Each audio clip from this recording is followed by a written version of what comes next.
Hey everyone, so this is going to be the first installment in our 3-stone ring series. Now, 3-stone rings in general are a true classic and they are a very traditional engagement ring choice. For some people, it's the first thing that comes to mind when they even think of a traditional engagement ring. So the main component of a 3-stone ring is that they feature one main center stone with 2 side stones.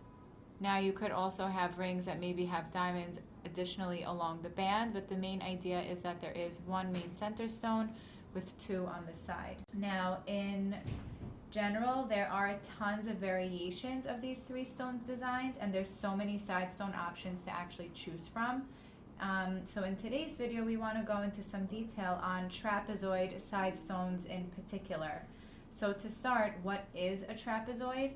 So trapezoid side stones will essentially, like the geometric shape, they have one pair of opposite sides that are parallel. So essentially that they have a very linear appearance to them. So who is someone that would actually consider a side trapezoid for their ring? For someone that wants to create a fuller and wider appearance on the hand, if this diamond was just sitting on its own, it would seem very elongated, but by adding the trapezoids, it's giving the ring more depth and dimension. So because trapezoids have straight edges, you would see it paired with more square and rectangular shaped diamonds.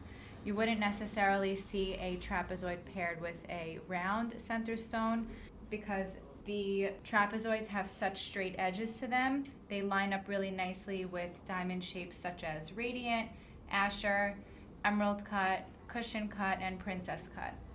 Now the trapezoids are going to come in 2 major variations.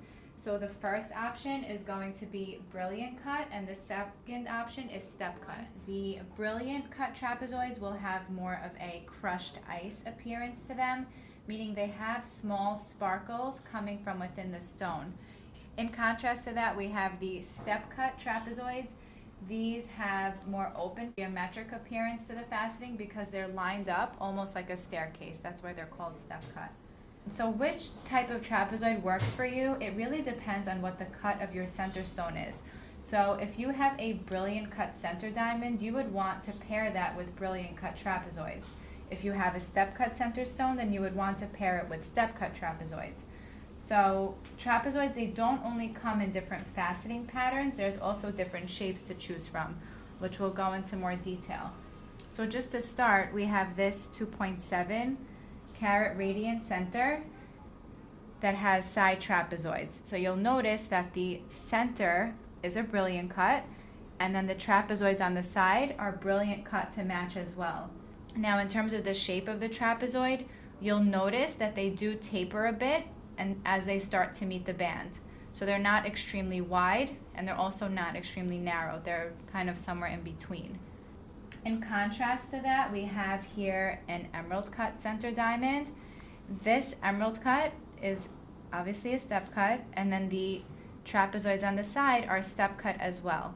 So you'll notice on this specific ring that the trapezoids are more elongated and there is less of a tapering effect at the edge of the stone. So you can actually see the difference here.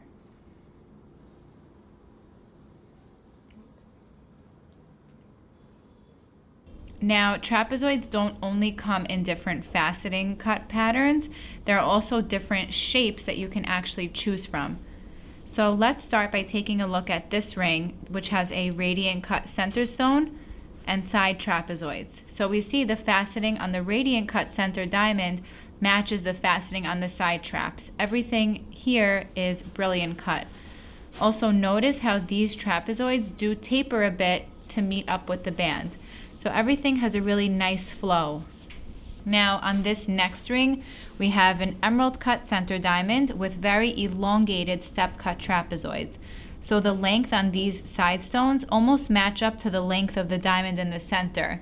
So you'll notice that there's less of a tapering effect.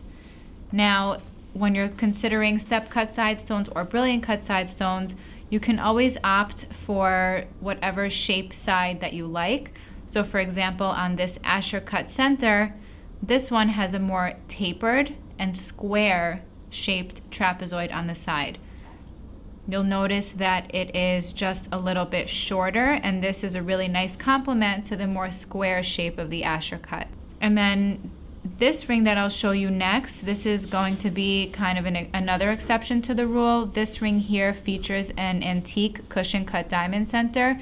Antique cushion cuts have very chunky and open faceting to them.